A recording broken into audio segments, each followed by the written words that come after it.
Hi, this is Rob Leo. In this video, we're going to take a look at how you can use the Screencastify editor to add some text overlays to your videos. To get started, I'm going to go to the Screencastify Chrome extension. And once it launches, I'm going to click the three-line menu. I'm not going to start with a pre-recorded video from Screencastify. I'm going to upload my own video. So I'm going to go to the editor.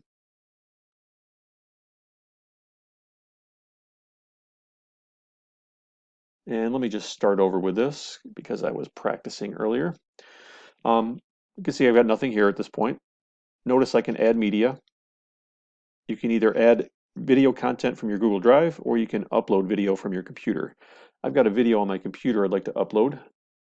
It's a 5-minute demo of showing how to do a split screen on a Chromebook for students. But I want to make this video a little bit more engaging. It is about 4.5 minutes long, so this will take a moment to process or upload the video and add it to the Screencastify editor. I'm going to pause this screencast for just a moment, and when it's uploaded, I'll come back.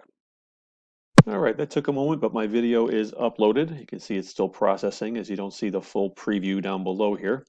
But notice this is about a 4.5 minute video. And down on my timeline, if I want to zoom in and get really granular, I can use the slider here to zoom in and zoom out. Unfortunately, there aren't any numbers to indicate exact spots in your video, but when you do play it, it will show you. And this vertical line is the slider where you'll notice where the video is where the video timer is located. So at this point, it's 15 seconds in, just as an example. Now to get started, what I want to do is add some text to this video. And again, you've got to select the video first. Notice the text tool becomes active, and the text box appears right up here. So ask me to write something. I'm going to say this video is meant to show kids how to do a split screen on a Chromebook.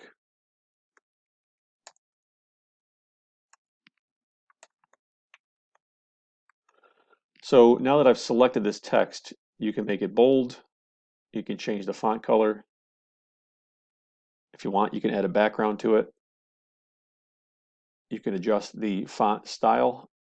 This is not easy to use. I've noticed that you can't really get a good preview of what's here. So I'm just going to stick with Roboto because I like that font anyway. In terms of normal, small, or large, I'm going to select large. I'm going to center it. And if you have more text, you can kind of make the text vertically aligned as well. So if you want it at the top of the text box, bottom of the text box, or the center of the text box, that will work. So notice the text box now appears on my timeline. And this is just, a brief moment. You can kind of slide over it to see when it appears and disappears. I'm going to drag this back a little bit further so it starts in the beginning.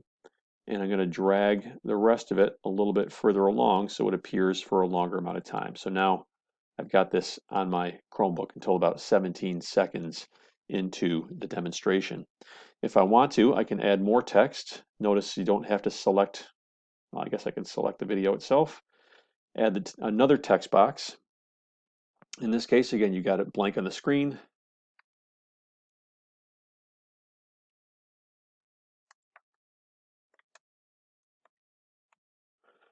I would consider using the same font and the same background color just to make things consistent.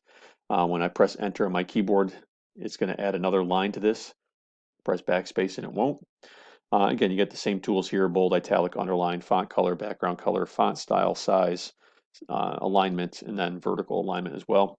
And again, you can adjust this to make it appear as long or as little as you like. You should also be able to drag this and move it to a different spot if you want to. All right, so you can add text to your Screencastify videos. The final step here is to simply export it. If you wanted to add more media, by the way, you can continue to add your own media, but note that the time limit for the free version of Screencastify is 5 minutes. My video is 4 minutes and 28 seconds, so I could do this with the free version. When I'm ready to export with the free version, you want to go to Google Drive, and with the pay-for version, you can export as an MP4. I would typically save things in Google Drive nonetheless.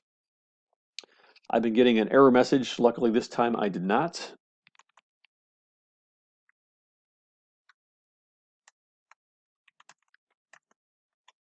We'll just save this And again, it's going to save it to my Google Drive, located in my Screencastify folder with all of the typical share settings and so forth. So if I was to click share, this would automatically adjust the video so anyone with the link can view.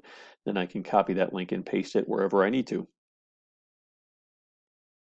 Thanks for listening, and I hope you found this useful.